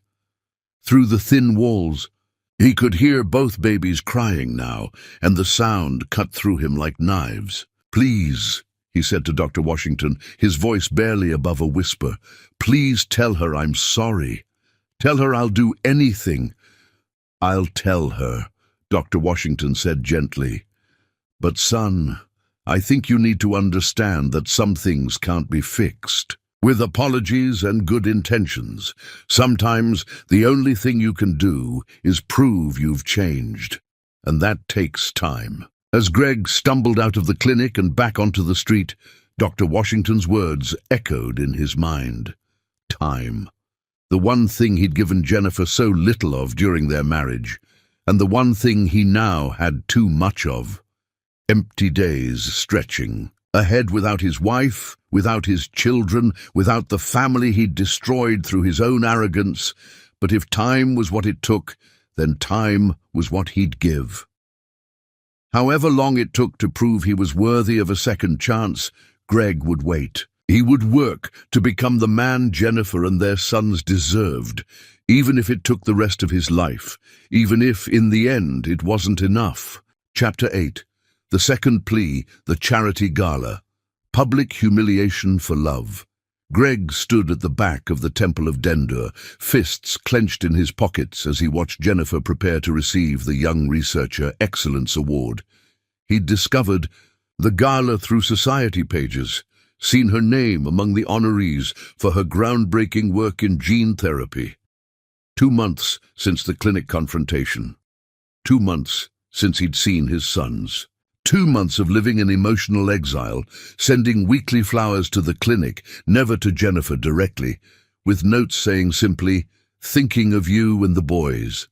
She never acknowledged them, but they stopped being returned. He counted that as progress. Tonight, she looked luminous. Jennifer wore a deep emerald gown that complemented her skin perfectly, her natural hair styled in an elegant updo that showcased the delicate line of her neck. She moved through the crowd with grace and confidence, accepting congratulations and discussing her research with animated gestures that reminded Greg of why he'd fallen for her intelligence before he'd ever noticed her beauty. She hadn't seen him yet. Greg had been careful to stay out of her line of sight, knowing that his presence would likely send her fleeing. But when Dr. Amanda Chen, the evening's host, took the podium to introduce Jennifer's award presentation, Greg knew his time was running out. "Ladies and gentlemen," Dr. Chen announced, her voice carrying clearly through the museum's acoustics, "it is my honor to present this year's Young Researcher Excellence Award to Dr. Jennifer Washington, whose innovative work in gene therapy for sickle cell disease has the potential to save countless lives." The audience applauded politely as Jennifer made her way to the stage, her smile radiant but professional. Greg watched her accept the Crystal Award, listened as she began her acceptance speech about the importance of medical research funding and accessible health care. "When I was a child," Jennifer said into the microphone, her voice clear and strong, "I watched my father treat patients who couldn't afford to see specialists, who came to our clinic because it was the only place that would see them regardless of their ability to pay. That experience taught me that medical breakthroughs mean nothing if they can't reach the people who need them most." Greg felt a surge of pride that was immediately followed by devastating loss. This brilliant, compassionate woman had been his wife. She was the mother of his children, and he'd driven her away with his own cruelty and short-sightedness. "Excuse me," he called out, his voice carrying through the museum's acoustics. "Dr. Washington, if I could have a moment." The room went quiet. 500 people turned to stare as Greg Trotman approached the stage with obvious determination. Dr. Chen, recognizing the husband whose separation from Jennifer had been whispered about in social circles, hesitated visibly. Jennifer froze. At the podium, her face cycling through shock and something that looked like betrayal. "Greg, what are you doing here?" "Something I should have done months ago," Greg said, reaching the stage steps. "Dr. Chen, I apologize for the disruption, but I need to say something publicly that I should have said privately long ago." Dr. Chen looked between them, sensing undercurrents beyond her understanding, but recognizing the gravity of the moment. Suppose we can allow a brief statement." Jennifer grabbed Greg's arm as he moved toward the podium. "Don't," she whispered urgently. "Whatever you're thinking of doing, don't. Not here, not in front of all these people." But Greg gently removed her hand from his arm, his eyes never leaving her face. "I'm sorry, Jennifer, but I've tried private and private isn't working. Maybe public will get through to you." He stepped up to the microphone, looking out at hundreds of faces that ranged from curious to scandalized to openly fascinated by the drama unfolding before them. In the front row, he spotted his own parents, his mother's face a mask of horror at whatever social disaster her son was about to create. "Good evening," Greg said, his voice steady despite the chaos in his chest. "I'm Greg Trotman, and I need to tell you all a story about the worst mistake of my life." A murmur rippled through the crowd. Behind him, Jennifer made a soft sound of distress, but Greg continued. 2 years ago, I married the most incredible woman I'd ever met. Dr. Jennifer Washington, now Jennifer Washington Trotman, is brilliant, compassionate, and devoted to saving lives. She agreed to marry me to help save her father's medical clinic, which serves some of the most underserved communities in New York City. Greg paused, looking directly at Jennifer, who stood frozen beside the podium with tears beginning to form. In her eyes, on our wedding night, instead of telling my new wife that I loved her, instead of promising to cherish and protect her, I gave her an ultimatum. I told her she had 1 year to give me a child, or I would divorce her without a second thought. The gasp that went through the crowd was audible. Greg saw his mother bury her face in her hands, saw distinguished faces throughout the audience register shock and disgust at his public confession. I reduced this remarkable woman to nothing more than a means to an end. I treated her like a business transaction instead of a human being with feelings and worth that had nothing to do with what she could give me. And when she gave me not one child but 2 beautiful twin boys, I still managed to lose them all through my own failures. Jennifer was crying openly now, but she hadn't left the stage. Greg took that as permission to continue. 3 months ago, Jennifer left me. She took our sons and disappeared in the middle of the night because she couldn't trust that I would love them unconditionally, because I had shown her through my own actions that my love comes with deadlines and ultimatums. Greg's voice broke, but he pressed on. I'm standing here tonight, humiliating myself in front of all of you, because I need Jennifer to know that I've learned what love really means. It means putting someone else's happiness before your own. It means supporting their dreams instead of trying to control their choices. It means proving every day that they matter more than your own fears and insecurities. He turned to face Jennifer directly, no longer caring about the audience or the whispered conversations or the camera phones that were undoubtedly recording every moment. Jennifer, I can't take back what I said to you that night. I can't undo the months of pain I caused you, but I can promise you this. If you give me another chance, I will spend every day for the rest of my life proving that you and our children are more important to me than any legacy or family expectation or business arrangement. The silence in the museum was deafening.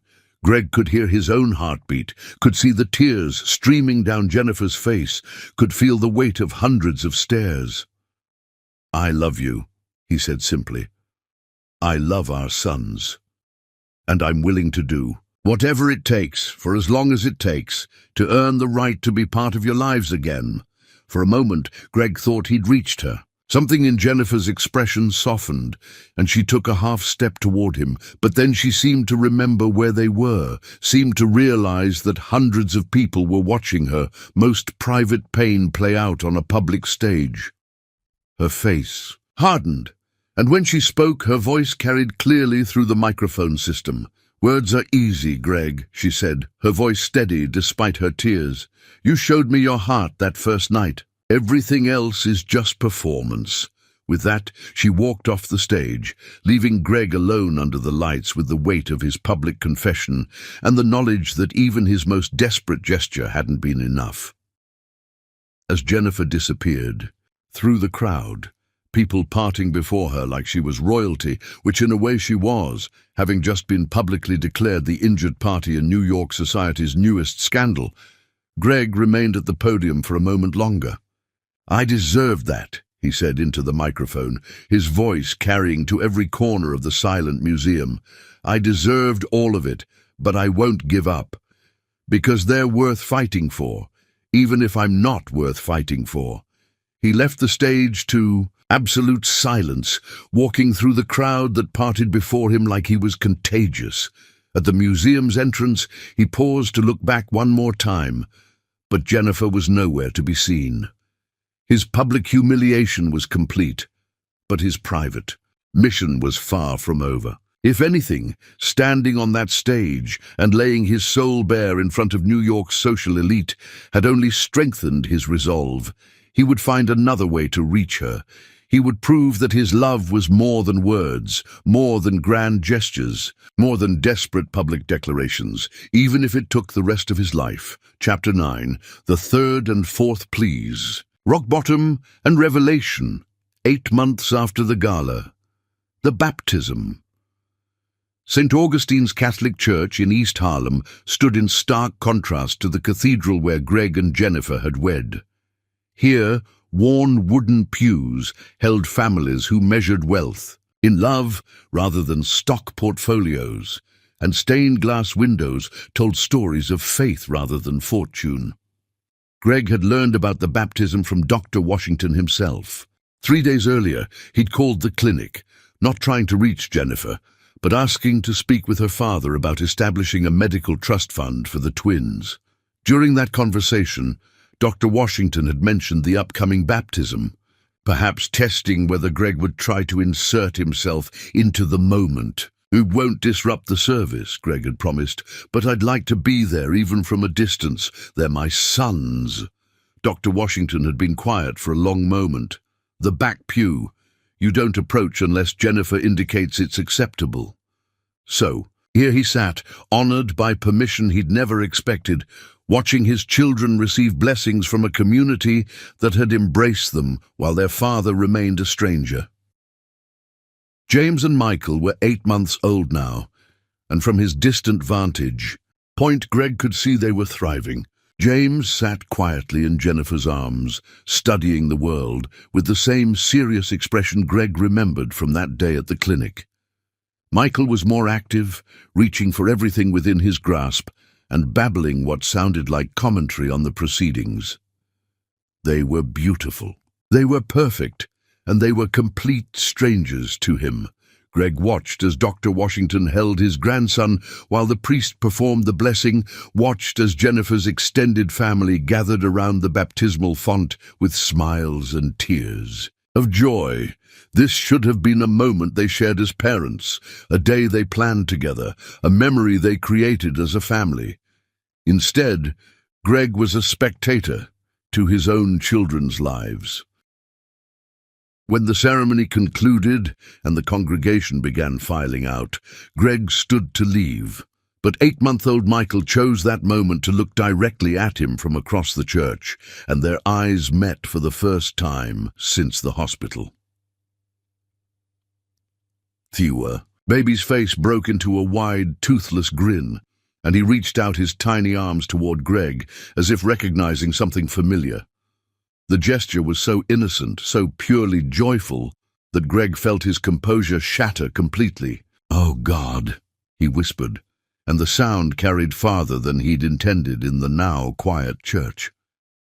Jennifer turned, following her son's gaze, and her face went pale when she saw Greg standing frozen in the back pew, tears streaming down his face. "What are you doing here?" she called out, her voice echoing off the wooden beams. Greg couldn't speak. He couldn't do anything but stare at Michael, who was still smiling at him with the uncomplicated joy that only babies possess. This was his son, his child, and he was looking at his father with love that Greg had done nothing to earn and everything to forfeit. "I'm sorry," Greg managed finally, his voice breaking. I needed to see them. I needed to know they were okay." Jennifer walked toward him, still carrying James, while Dr. Washington followed with Michael. The extended family hung back, sensing the weight of the moment but not wanting to intrude. "You can't keep doing this," Jennifer said quietly when she reached him. "You can't keep showing up at important moments uninvited. It's not fair to any of us." "I know," Greg said, wiping his eyes with the back of his hand. "I know it's not fair. But Jennifer," he smiled at me. "Michael smiled at me, and I've never even held him." The pain in his voice was so raw, so completely unguarded, that even Jennifer seemed shaken by it. "Greg, please," he said, and the word came out as a sob. "Please, just once. Just let me hold them once. I'm begging you, Jennifer. I know I don't deserve it. I know I've done everything wrong, but they're my sons, and I've never—" He couldn't finish the sentence. The grief was too overwhelming, the loss too complete. Dr. Washington, who had been watching the exchange with the careful eye of a man who'd seen too much human suffering to be surprised by any of it, stepped forward. "Jennifer," he said softly, "perhaps—" But Jennifer was already shaking her head. "No, Daddy, I can't. Not yet." She looked at Greg with eyes that held both compassion and unshakable resolve. "You broke something in me that first night. Greg, something I'm still trying to heal. I can't let you near them until I really know, that you won't break something in them too." Greg nodded, understanding even as his heart shattered a little more. "I'm going to keep trying," he said quietly. "I'm going to keep trying, to prove to you that I've changed." "I know," Jennifer said, "but words aren't enough anymore. Even actions might not be enough. You need to understand that some damage can't be undone, some trust can't be rebuilt." As Greg left the church alone, Michael's smile burned in his memory like a benediction and a condemnation all at once. 1 year later, the first birthday. The community center near the clinic had been transformed with balloons and streamers in bright primary colors. Children ran between the tables while parents chatted and kept one eye on the festivities. It was exactly the kind of birthday party Greg had never had as a child.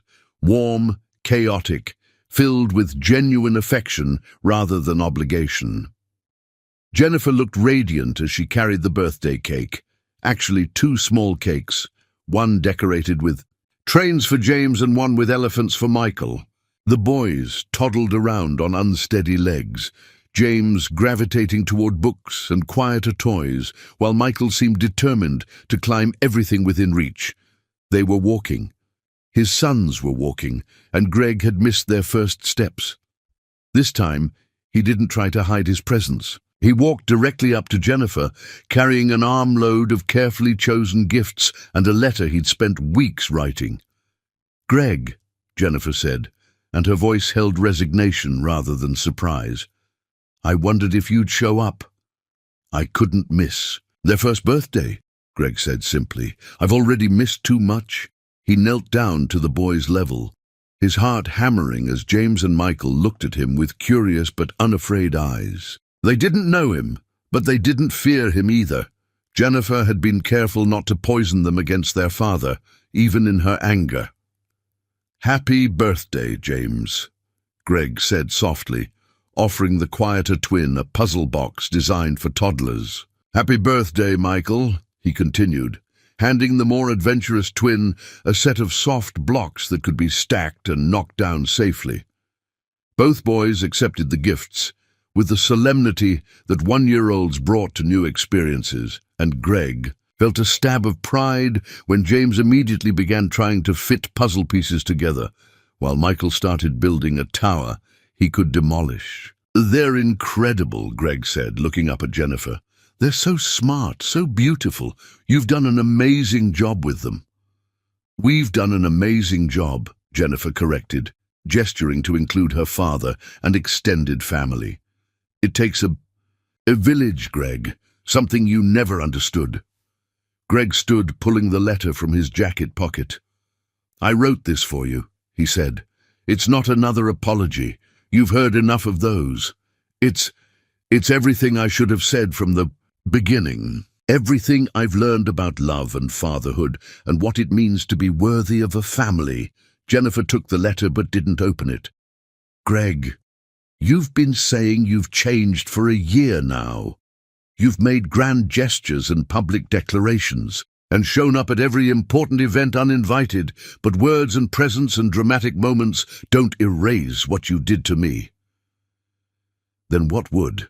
Greg asked desperately. Tell me what I need to do and I'll do it. Anything, Jennifer. I'll do anything.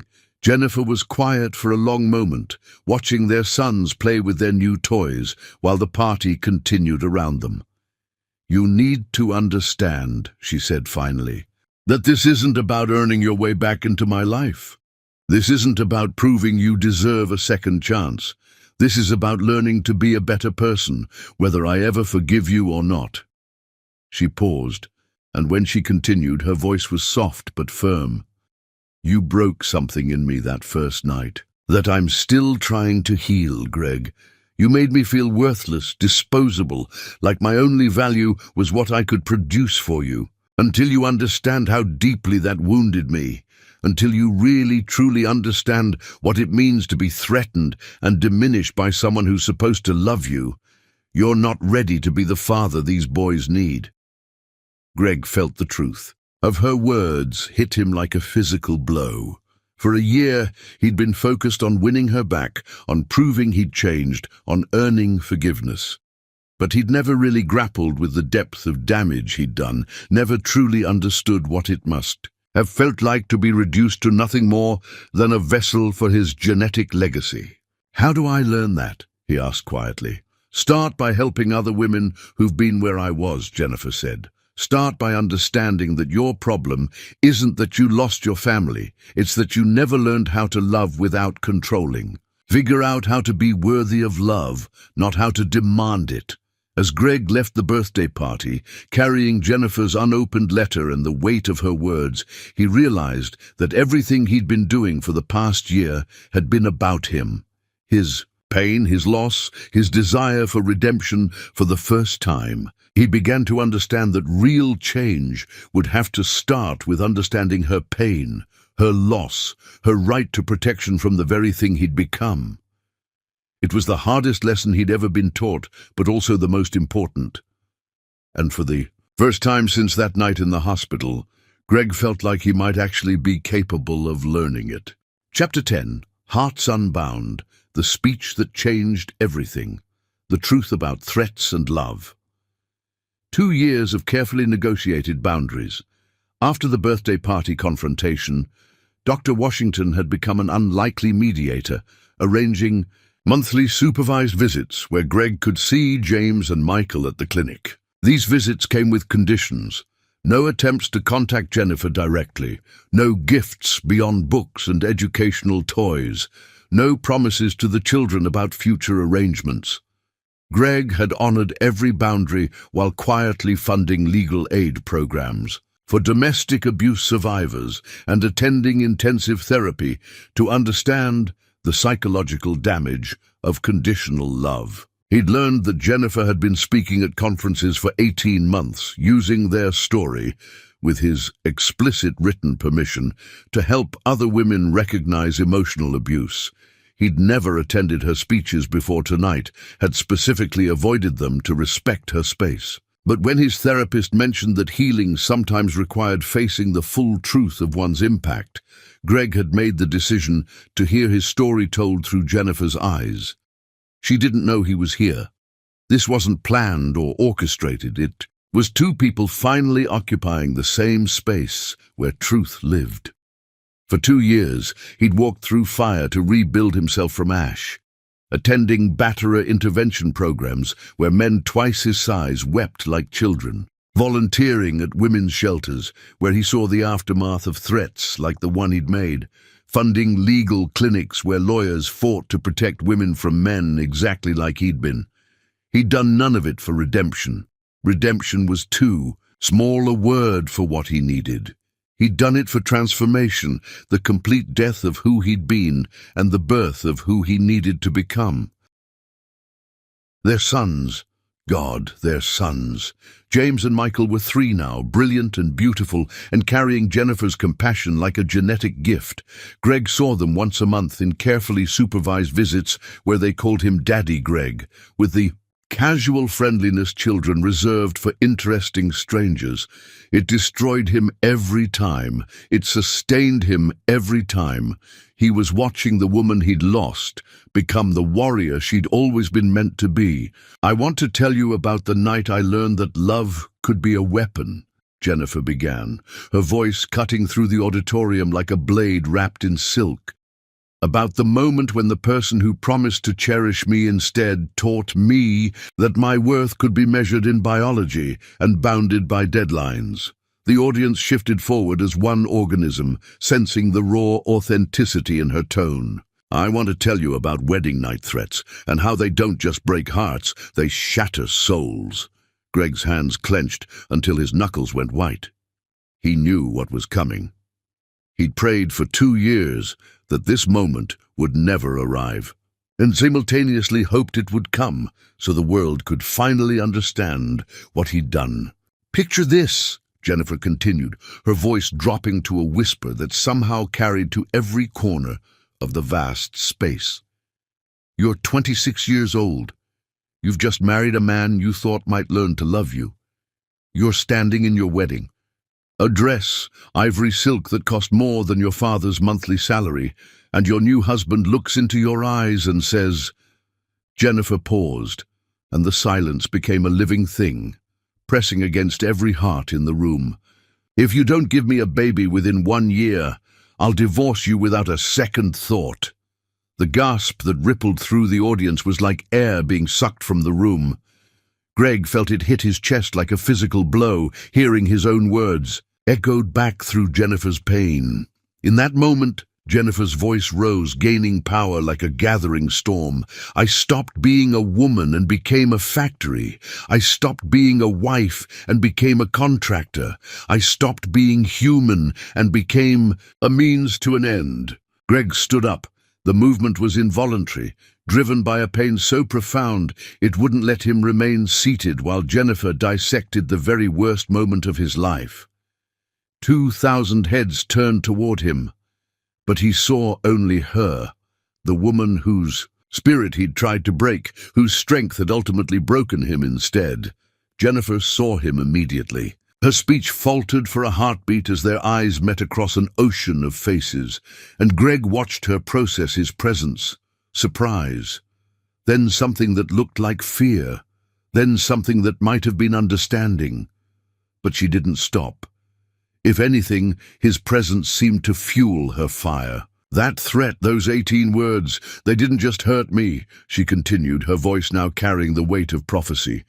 "They taught me that love could come with conditions, that my body was more valuable than my heart, that my future could be held hostage by someone else's expectations."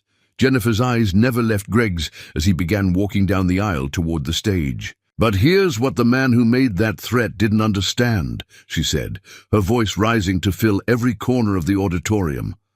"You cannot love what you seek to control. You cannot cherish what you reduce to utility. You cannot build a family on the foundation of fear." Greg reached the front of the auditorium, his face wet with tears he didn't remember shedding.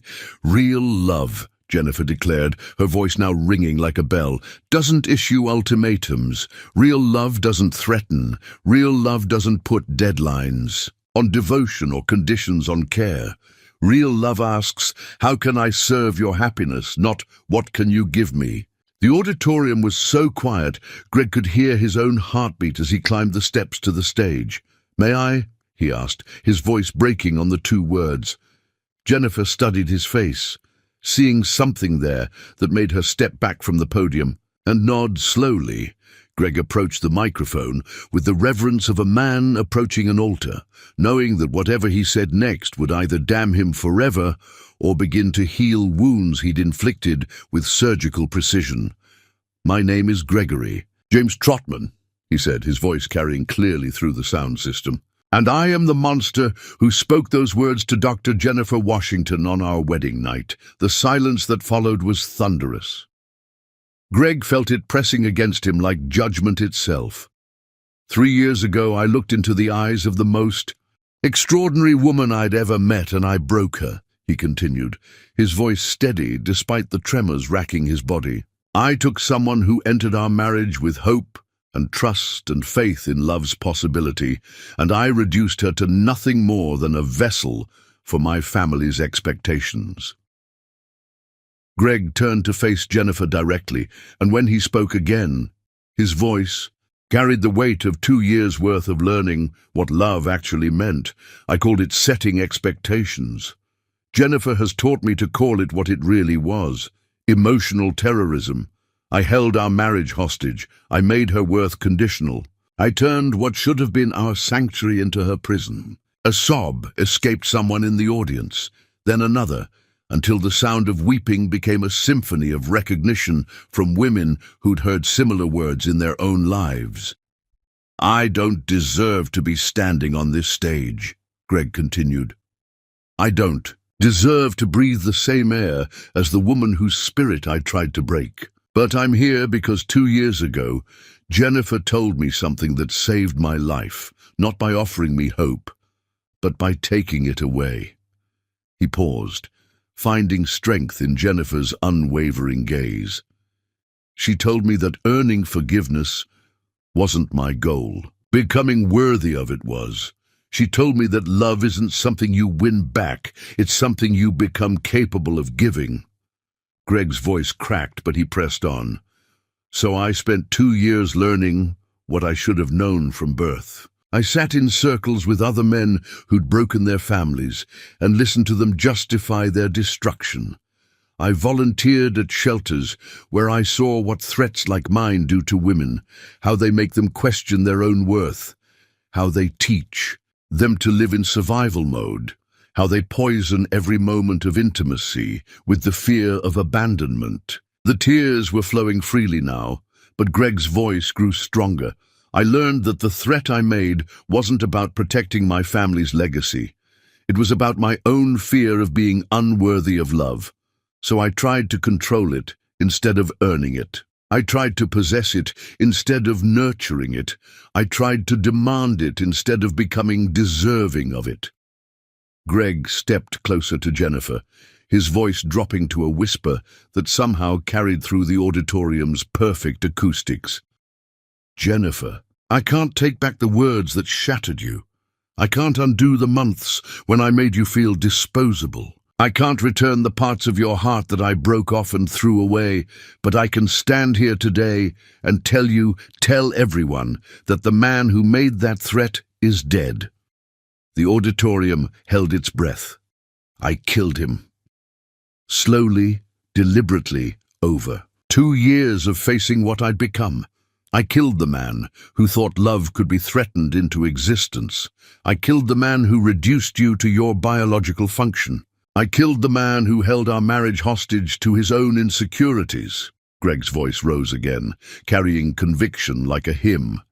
And in his place, I've tried to build a man worthy of loving you, not for what you can give me, but for who you are. A man who understands that love is a gift freely given, not a service to be demanded. A man who knows that your happiness matters more than my desires, your dreams matter more than my expectations, your peace matters more than my presence. Jennifer was crying now, tears streaming down her face as she listened to words she'd never thought she'd hear. I love you, Greg said, his voice breaking completely. Not because you gave me sons, though they are miracles I don't deserve. Not because you might forgive me, though I pray for it every night. I love you because you are brilliant and compassionate, and strong enough to survive my cruelty, and still become a voice for women who can't speak for themselves. He reached toward her face, then stopped, his hand hovering in the air between them. I love you enough to walk away forever if my presence causes you pain. I love you enough to support your work, even if it means never seeing you again. I love you enough to want your happiness, even if it doesn't include me. The auditorium was electric with tension as Jennifer stepped forward, closing the distance between them. "The man I married threatened me," she said, her voice carrying clearly through the sound system. "He made my love conditional on my performance. He reduced me to my utility instead of celebrating my humanity." Greg's heart shattered as he prepared for her rejection. "But the man standing here today," Jennifer continued, reaching up to cup his face in her hands, "has learned the difference between possession and love, between control and partnership, between demanding and deserving." Greg's knees nearly buckled as he leaned into her touch. "You broke something in me that night, Greg. Something I thought could never be repaired, but watching you choose to become worthy instead of demanding to be forgiven, watching you help other women instead of just trying to win me back, watching you love our sons with no expectation of access to them, that started to heal wounds I thought were permanent." Jennifer's voice rose, addressing the audience as much as Greg. "This is what real change looks like. Not grand gestures or pretty words, but the daily choice to become better than who you were. Not demanding forgiveness, but earning the right to be forgiven. Not trying to reclaim what you destroyed, but building something entirely new." She turned to face Greg fully, her eyes blazing with emotion. "You can't have the old us back because the old us was built on a foundation of threats and conditional love. But maybe we can build something new, something based on choice instead of coercion, something based on mutual respect instead of power and control." Greg's hands were shaking as he reached for her. "Jennifer, are you saying—" "I'm saying that the man who threatened me is dead," she said firmly, "and the man who took his place might be worthy of love, real love, the kind that comes without conditions or deadlines or ultimatums."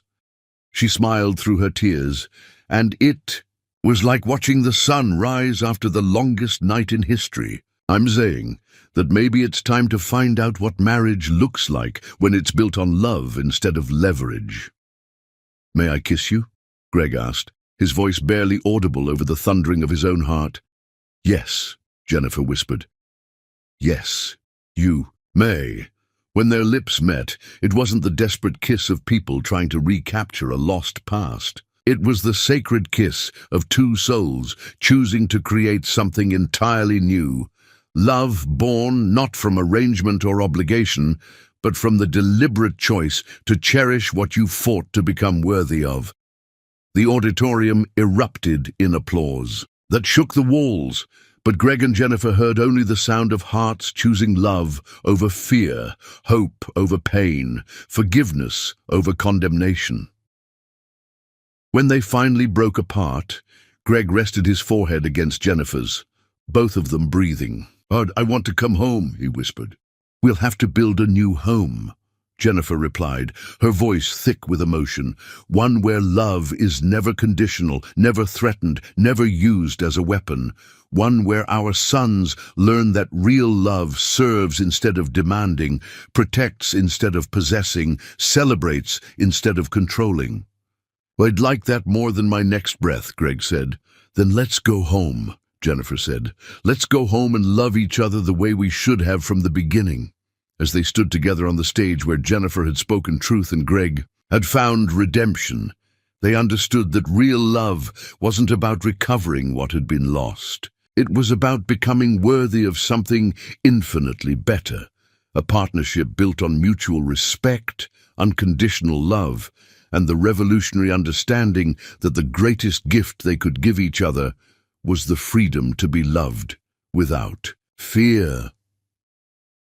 The applause continued as they walked off the stage together, hand in hand, toward a future they would build, not from the ashes of what had been destroyed, but from the solid foundation of who they had chosen to become.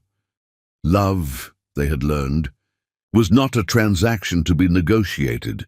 It was a transformation to be lived.